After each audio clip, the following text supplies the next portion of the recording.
तो जो हम पढ़े रिजिड रोटेटर, तो इस वीडियो में, इससे पहली वीडियो में हमने जो पार्ट 2 थी उसमें क्या देखा था बच्चों, इक्वेशन 2 का हमने जो है सॉल्यूशन यहाँ पर देखा हुआ है। और अब हम देखने जा रहे हैं बच्चों इक्वेशन 1 का सॉल्यूशन किस तरह से करें।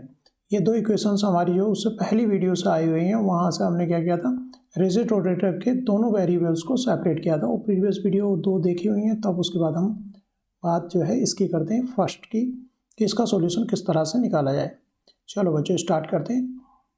तो यहाँ पर बच्चों 1 का सॉल्यूशन हम करेंगे, तो उसको स्टार्ट करते हैं बच्चों, देखते हैं किस तरह से उसका सॉल्यूशन किया जाता है। तो बच्चों इक्वेशन जो फर्स्ट है, ये एक इक्वेशन हमारी है, इसका सॉल्यूशन हमें करना है। तो बच्चों ये जो एक डिफरेंशियल इक्वेशन है, इसको पहले हमें सिंप्लीफाई करना होगा। सिंप्लीफाई करने के लिए कुछ इसमें वेरिएबल चेंज करने होंगे। जैसे कि हमने वेरिएबल जो माना हुआ है, changing variable of above the equation, हमने काई इक्वल टू कोस थीटा माना, ताकि ये इक्वेशन क्या हो जाए, सिंप्लीफाइड फॉर्म में हो जाए। तो हम थीटा वेरिएबल जो है उसको जो काई वेरिएबल्स में दूसरे वेरिएबल में लेकर के जाएंगे। तो सबसे हमारा पर्पज है बच्चों डेल अपॉन डेल थीटा काई की टर्म में क्या होगा। तो उसके लिए क्या करें, पहले इसको डेल अपॉन डेल थीटा के लिए इसका क्या करें बच्चों, डिफ्रेंशिएट कर दें। तो डी का इक्वल टू क्या होगा, कोस थीटा का डिफ्रेंशिएशन जो माइनस साइन थीटा होता है, minus sine theta d theta.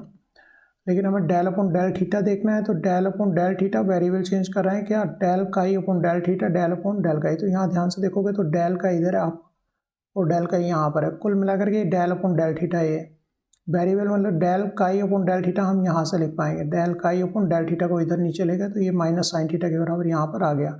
Del theta कहाँ से आ गया, इससे आ गया, इस वैल्यू आ गई। डेल थीटा इधर चला गया तो ये माइनस साइन थीटा के बराबर हो गया डेल अपॉन डेल काई। कुल मिलाकर del upon del chi, del theta को इस तरह से डेल अपॉन डेल काई में वेरिएबल हमारा चेंज हो जाएगा इसके थ्रू। ठीक है, इसकी वैल्यू यहाँ से आ गई। कुल मिलाकर के बच्चे यहाँ पे वेरिएबल चेंज करा, chi equal to cos theta, उसको डिफरेंशिएट किया, फिर उसको डेल अपॉन डेल थीटा की वैल्यू इस तरह वेरिएबल चेंज करके minus sine theta del upon del theta हो गई। और साइन स्क्वायर थीटा को हम लिख सकते हैं 1 माइनस कोस स्क्वायर थीटा, और कोस थीटा हमने क्या मान रखा है, काई मान रखा, तो साइन स्क्वायर थीटा को ऊपर क्या लिख सकते हैं हम, 1 माइनस काई स्क्वायर लिख सकते हैं। एंड द फंक्शन जो हम थीटा का फंक्शन मान रहे थे उसको पी की टर्म में आप कंसिडर करेंगे, क्योंकि उसका वेरिएबल चेंज क्या हो गया, काई हो गया, और उससे ऊपर जो ले रहे थे वेरिएबल क्या ले रहे थे हम, थीटा ले रहे थे। तो ये जो हमने यहाँ पर जो वेरिएबल्स हैं, इनकी सब की वैल्यू हम क्या कर रहे हैं बच्चों, इक्वेशन 1 में जा करके पुट कर रहे हैं। तो यहाँ पर देखो डेल अपॉन डेल थीटा की जगह क्या लिखेंगे हम, minus sine theta del upon del chi लिखेंगे। तो यहाँ पर जो ये sine theta sine square theta minus के साथ आ जाएगा।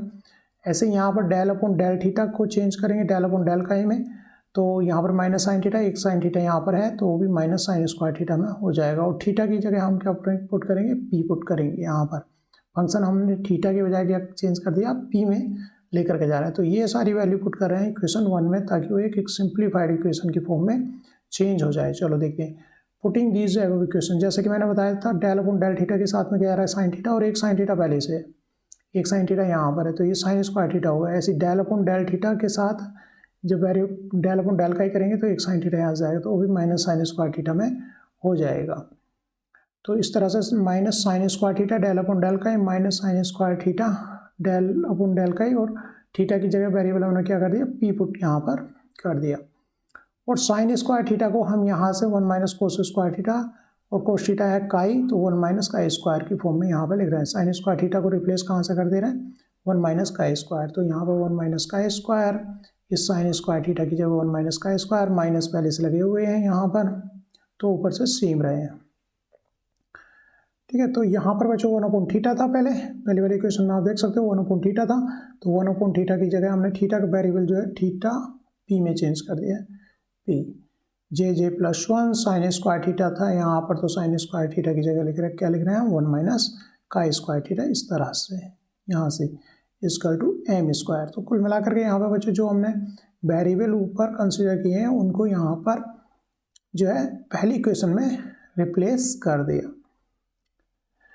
दूसरा क्या कर रहे हैं, इस इक्वेशन को बच्चों हम p से मल्टीप्लाई कर रहे हैं और 1 माइनस काई स्क्वायर से डिवाइड कर रहे हैं। जब इस इक्वेशन को यहाँ से 1 माइनस काई स्क्वायर से डिवाइड करेंगे तो यहाँ पर केवल प्लस यहाँ पर है, तो ये वाला इसको डिवाइड करोगे आप 1 माइनस काई स्क्वायर से, 1 माइनस काई स्क्वायर से इसको डिवाइड करोगे, इसको डिवाइड करोगे 1 माइनस, पूरी इक्वेशन को डिवाइड कराएं, और इसको 1 माइनस काई स्क्वायर से पूरी इक्वेशन को हमने डिवाइड किया। तो यहाँ पर देख पा रहे होगे बच्चों ये वाली टर्म किससे कट जाएगी, इससे यहाँ पर कट जाएगी, 1 का स्क्वायर इससे गायब हो गया, तो इसको एम स्क्वायर और पी से मल्टीप्लाई कर दिया, तो पी कहाँ पर जाएगा, एक तो यहाँ पर इसके साथ पी आएगा, तो पी यहाँ पर आएगा, और एक बच्चों ये पी यहाँ पर टर्म आएगी एम स्क्वायर के साथ, और एम स्क्वायर को उधर लेगा तो यहाँ पर आ गया इक्वल के उधर रहेगा, तो आ गया minus sine M square upon 1 minus का स्क्वायर इक्वल टू 0।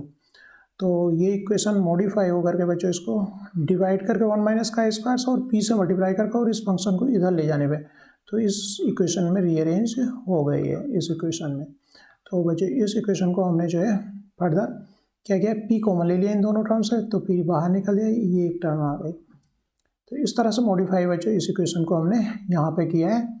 ऊपर क्या वेरिएबल कंसीडर करते का इक्वल टू कोस थीटा, और जो उधर से हमारा वेरिएबल चेंज होकर के बच्चों इक्वेशन आई थी 1 में, वो का equal to cos theta consider करते हुए उनका डिफ्रेंशिएशन वगैरह करते हुए इस तरह से वेरिएबल चेंज करके और रीअरेंज करके इस इक्वेशन को हम फाइनली इस फॉर्म में ले आए हैं। तो इस इक्वेशन को कह रहे हैं दिस इक्वेशन, ये जो इक्वेशन है ये क्या एसोसिएटेड लेजेंडर इक्वेशन है। ये इक्वेशन क्या है, एसोसिएटेड लेजेंडर इक्वेशन है। The solution of the equation is determined by the power series method. तो इसके जो सॉल्यूशन है, ये अब इक्वेशन सॉल्व करनी होगी, तो इसके सॉल्यूशन क्या किससे डिटरमाइन किया सके, पावर सीरीज मेथड से। तो बहुत सारे सॉल्यूशन आएंगे, various solution of this equation are in the form of polynomial series में आएंगे, each of which must be restricted to a finite number of term. तो जो सॉल्यूशंस है वो फाइनाइट नंबर ऑफ टर्म्स के क्या होने चाहिए, रिस्ट्रिक्टेड होने चाहिए। जैसा कि हमने बच्चों सिंपल हार्मोनिक ऑक्सीलेटर में आप जाकर के देख सकते हो। तो हम क्या कर रहे हैं, ये जो इक्वेशन है इसके जो सॉल्यूशन है वो पावर सीरीज मेथड से डिटरमाइन किया जा सकते हैं। पावर सीरीज मेथड मतलब इसका जो सॉल्यूशन पी है, इसका सॉल्यूशन पी आएगा, उसको इस तरह से पावर सीरीज मेथड में लिखा जा सकता है। लेकिन इसके जो सॉल्यूशंस आएंगे पॉलिनोमियल फॉर्म में वो क्या होने चाहिए, पर्टिकुलर एक टर्म पर रिस्ट्रिक्टेड होने चाहिए। उसके बाद जो ये इसके कोफिशिएंट है वो 0 हो जाने चाहिए। अगर ये इन्फिनिटी तक जाएगी सीरीज तो हमारे जो सॉल्यूशंस होंगे वो फाइनाइट सॉल्यूशन नहीं होंगे। तो सॉल्यूशन फाइनाइट होने चाहिए, अदरवाइज जो एक्सेप्टेबल सॉल्यूशन नहीं रहेंगे। तो यहाँ पे समझ में आ गई होगी बात ये बच्चों। तो हम यहाँ पे क्या करें, ये इक्वेशन क्या है, एसोसिएटेड लेजेंडर इक्वेशन है, और इसके जो सॉल्यूशंस हैं this equation, the solution of this equation is determined by the power series method. इसको पावर सीरीज मेथड, जैसे कि पावर सीरीज अभी दिखाई, उस मेथड से डिटरमाइन कर सकते हैं, जैसा कि सिंपल हार्मोनिक ऑसिलेटर में हमने किया है। Various solution of this equation are in the form of polynomial series.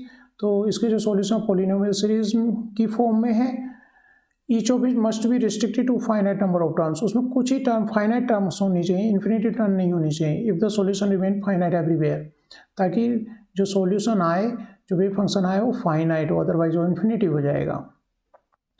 This condition lead to the requirement that J must be integer number. तो ये जो रिक्वायरमेंट है कि इसके जो सीरीज मेथड से सॉल्व कर रहे हैं लेकिन वो रिस्ट्रिक्टेड हो, फाइनाइट नंबर ऑफ टर्म्स उसमें रहनी चाहिए, और बाकी टर्म्स क्या होनी चाहिए, 0 होनी चाहिए। तो हमें एक जो है बच्चों lead to the requirement that J must be integer number, J क्या होना चाहिए, इंटीजर नंबर होना चाहिए। तो इसको हम सोल्व यहाँ पर नहीं कर रहे हैं, खाली लैंग्वेज में लिख दिया। इसको हमने पूरा सोल्व सिंपल हार्मोनिक ऑसिलेटर में सीरीज मेथड का किया हुआ है, वहाँ से थोड़ा सा आइडिया ले सकते हो। तो इसको तो यहाँ पर बस जस्ट ब्रीफ कि वो टर्म्स क्या होनी चाहिए, टर्मिनेट होनी चाहिए। अगर ऐसी कंडीशन, ये जो कंडीशन है हमें लीड करती है कि हमारे जो जे है, यहाँ पर जे क्या है, एक इंटीजर नंबर्स हैं।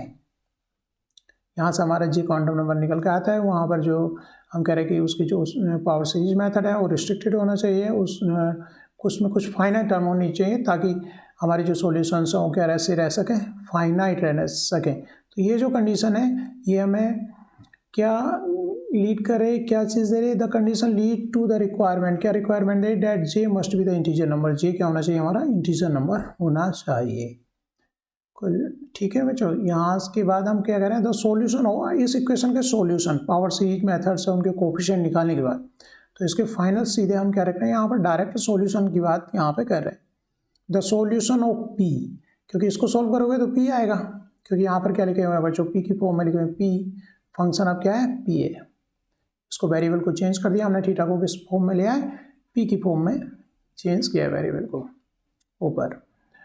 तो solution P R associated Legendre polynomials P J M of degree J और ऑर्डर क्या है उसका M R given by the relation. तो इस रिलेशन से इसके सॉल्यूशन जो ऊपर डिफरेंशियल इक्वेशन है, इसका जो सॉल्यूशन है सोल्वर का जो सॉल्यूशन पी की फॉर्म में आ रहा है वो क्या है, लीजेंड्रे पोलिनोमियल्स हैं जो कि फॉर्म इस फॉर्म में। तो बच्चे इसका सॉल्यूशन क्या है 1 माइनस का स्क्वायर। तो ये टर्म देखो यहाँ पर जो पोलिनोमियल इक्वेशन लिखी है 1 माइनस का स्क्वायर की फॉर्म में लिखी हुई है। तो यहाँ से 1 माइनस का स्क्वायर टर्म आपको ऊपर से याद हो जाएगी 1 माइनस का square m/2, m quantum number जो प्रीवियस सॉल्यूशन में हमने देखा था, जिसकी वैल्यू जो चल रही थी बच्चों नीचे देखेंगे m इक्वल टू क्या थी 0 प्लस माइनस 1, इस तरह से क्वांटम नंबर किसी वीडियो में निकल कर आया था। m क्या है m/2, यहाँ पर 1 माइनस का स्क्वायर टर्म जो इक्वेशन में उसी का m/2। और बच्चों यहाँ पर pj का डिफ्रेंसिएशन है जो वेरिएबल हमने काई में चेंज करा m टाइम, इसका कितने टाइम कर रहे हैं m टाइम हम डिफ्रेंसिएशन कर रहे हैं। लेकिन pj यहाँ पर क्या है where j is where pj is Legendre polynomial whose value only depend on integers j पे डिपेंड करेगी। तो इसकी वैल्यू बच्चों को इस तरह से निकालते हैं हम। pj जो क्या है Legendre पोलिनोमियल है जिसकी वैल्यू डिपेंड करती है बच्चों काई स्क्वायर माइनस 1 की पावर j। तो यही फैक्टर है माइनस के साथ में j काई स्क्वायर माइनस 1 का j का डिफरेंशिएशन है बच्चों j टाइम। तो क्वांटम नंबर रहेगा जिस क्वांटम नंबर के लिए भी हम वैल्यूज निकालना चाह रहे हैं j इक्वल टू 1 या j इक्वल टू 2 या j इक्वल टू 0 के लिए, वो आगे हम देखेंगे। हाइड्रोजन आइटम में सेम सॉल्यूशन रहेंगे, वहाँ पे हम इनको सोल्व भी करेंगे, थोड़ा सा ज़्यादा बेटर आइडिया हुआ। लेकिन यहाँ पर आप डायरेक्ट इनके सॉल्यूशंस याद रखो, ज़्यादा डिफिकल्ट सॉल्यूशन नहीं है। 1 माइनस का स्क्वायर जो कि ऊपर वाली इक्वेशन से ही ये टर्म है 1 माइनस का स्क्वायर की पावर m/2 है और उसका pj का डिफरेंशिएशन है m टाइम, pj का डिफरेंशिएशन है m टाइम काई वेरिएबल के साथ में। और pj है क्या, pj काई स्क्वायर माइनस 1 यही टर्म है, जस्ट माइनस के साथ में काई स्क्वायर माइनस चेंज कर दिया था तो काई स्क्वायर माइनस 1 की पावर j और उसका डिफरेंशिएशन है j time 1/2j j factorial. तो यहाँ पर j being the positive integer है j, कहाँ से पता चला, ऊपर रिस्ट्रिक्शन से हमें पता चला था कि j की वैल्यू क्या रहेगी, एक इंटीजर्स रहेंगी, ऊपर वाली कंडीशंस लगा करके j की वैल्यू बता दें इंटीजर। तो ये सॉल्यूशन, ये दो जो सॉल्यूशन बता रहे हैं कि j की वैल्यू जो है इसमें और इसमें देखें तो j की वैल्यू क्या है बच्चों बड़ी होनी चाहिए m से, अदरवाइज यहाँ से डिफरेंसेस j टाइम डिफरेंशिएशन करेंगे और उसके बाद जो आएगा उसका फर्दर m टाइम डिफरेंशिएशन करना है, क्योंकि pj की वैल्यू कहाँ पुट करनी है यहाँ पर उसका m टाइम डिफरेंशिएशन करना है, तो क्या हो जाएगा 0 हो जाएगा। तो ये कंडीशन हमें बता रही है कि m की वैल्यू क्या होनी चाहिए बच्चों, छोटी होनी चाहिए j से, अदरवाइज फंक्शन है ना, ऐसा क्यों होना चाहिए, क्योंकि नहीं अदरवाइज फंक्शन क्या हो जाएगा, वैनिश हो जाएगा, खत्म हो जाएगा। दस the two quantum number conditions, दो क्वांटम नंबर कंडीशन क्या है, j इक्वल टू 0 1 2 3 और m, जैसा कि हमने पिछली वीडियो में m की कंडीशन तो देख ही चुके हैं, g plus minus 1 plus minus 2 और प्लस माइनस 3 निकल कर आई। किसी भी j के लिए m की वैल्यू कितनी होगी 2j प्लस 1 होगी। m कैन हैव जैसे कि 1 हो गया तो 1 के लिए बच्चों क्या वैल्यू है, अगर m इक्वल टू 1 है तो इसकी वैल्यू कितनी हो सकती है 2j प्लस 1। अगर बच्चों j इक्वल टू 1 है तो m की वैल्यू क्या क्या हो सकती है प्लस 1 0 माइनस 1, कहने का मतलब इसकी 2j plus 1, j equal to 1 है तो टोटल वैल्यू 2j प्लस 1, मतलब j की जगह 1 रखा तो 3 वैल्यू, 3 कौन कौन सी वैल्यू प्लस 1 0 माइनस 1, इस तरह से जैसे कि हमारी जो है बच्चों ml की वैल्यू रहती है किसके लिए l एजिमुथल क्वांटम नंबर के लिए, उसी तरह से यहाँ पर j है। तो इस एक्सप्रेशन को फिर क्या कर रहे हैं हम बच्चों, नॉर्मलाइज कर रहे हैं। नॉर्मलाइजेशन में यहाँ पर ये जो आया बच्चों वॉल्यूम फैक्टर आया, क्योंकि यहाँ पे स्फेरिकल पोलर कोऑर्डिनेट में डेटा क्या रहता है बच्चों r square sine theta dr d theta d phi, तो ये प्रीवियस वीडियो में देख ही चुके हैं। तो बच्चों हम लेकिन यहाँ पर r वाली टर्म तो कहा था कि वेरिएबल r के साथ तो चेंज हो नहीं रहा है, अगर फर्स्ट वीडियो इसकी देखी हुई है तो यहाँ पर टर्म जो है dr तो वैसे ही कट गया dr और r, तो यहाँ पर साइन थीटा d थीटा और d फाई, तो यहाँ पर थीटा वाले जो फंक्शन है उसको हम यहाँ पर क्या कर रहे हैं चेंज कर रहे हैं। तो यहाँ पर d थीटा जो वॉल्यूम एलिमेंट है क्या रहेगा साइन थीटा d थीटा रहेगा, d फाई वाले में हमने d फाई ले लिया था, r वाली टर्म होती है आई स्क्वायर डी आर करते हैं और उनका वेव फंक्शन का नीचे मल्टीप्लिकेशन फिर हम करते हैं। तो इसमें एक कंडीशन पुट करके बच्चों साइन थीटा वॉल्यूम एलिमेंट हो गया, डीटा हो गया वेव फंक्शन का कॉम्प्लेक्स कॉन्जुगेट, ये कंडीशन है नॉर्मलाइजेशन की, वेव फंक्शन और वेव फंक्शन उसका कॉम्प्लेक्स कॉन्जुगेट है थीटा, और स्पेस के लिए इंटीग्रेशन इक्वल टू क्या होना चाहिए 1 आना चाहिए, वही कंडीशन यहाँ पर हम बात करें। लेकिन D tau spherical polar coordinate में थीटा टर्म क्या रहती है, साइन थीटा डी थीटा रहती है। यहाँ पर ये पूरा वॉल्यूम एलिमेंट बच्चों है। तो यहाँ पर थीटा जे एम बच्चों ये आ गया नॉर्मलाइजेशन कोस्टेंट आ गया इन जनरल, जिसमें क्या क्या क्या टर्म है बच्चों, 2j+1 j minus M mod इसका फैक्टोरियल अपॉन 2j+m का फैक्टोरियल पावर हाफ और pjm। pjm तो हमारा फंक्शन है पी की टर्म में, जो कि ऊपर वाली हमने बात की थी। pjm क्या है बच्चों, pjm है हमारा ये जो वैल्यू pjm मतलब ये फंक्शन है, और इसमें pj क्या है, pj ये वैल्यू है, pj ये वैल्यू है। तो नॉर्मलाइज होकर के बच्चों ये नॉर्मलाइजेशन फैक्टर आएगा और ये वेव फंक्शन है। तो आइगन फंक्शन से रिजिड रोटेटर के क्या लाएंगे बच्चों, इस प्रीवियस वीडियो में और इस वीडियो में जो थीटा हमने निकाला, पी की टर्म में जो थीटा निकाला है, पी वेरिएबल जो हमने यहाँ पर निकाला है, तो यहाँ पर काई की जगह अगर हम क्या लिख देंगे, कोस थीटा लिख देंगे, तो पीजे जो है हमारा थीटा की फॉर्म में आ जाएगा। तो कुल मिला के बच्चों यहाँ पर एक वेव फंक्शन तो हमारा आ गया थीटा का, जो कि बच्चों ये है, और दूसरा बच्चों इससे पहले वीडियो में निकाला हुआ है हमने फाइव वेव फंक्शन निकाला था। तो टोटल जो वेव फंक्शन होगा रिजिड रोटेटर के eigen function of the rigid rotator ये रहेगा, दोनों का मल्टीप्लिकेशन यहाँ पर ये रहेगा।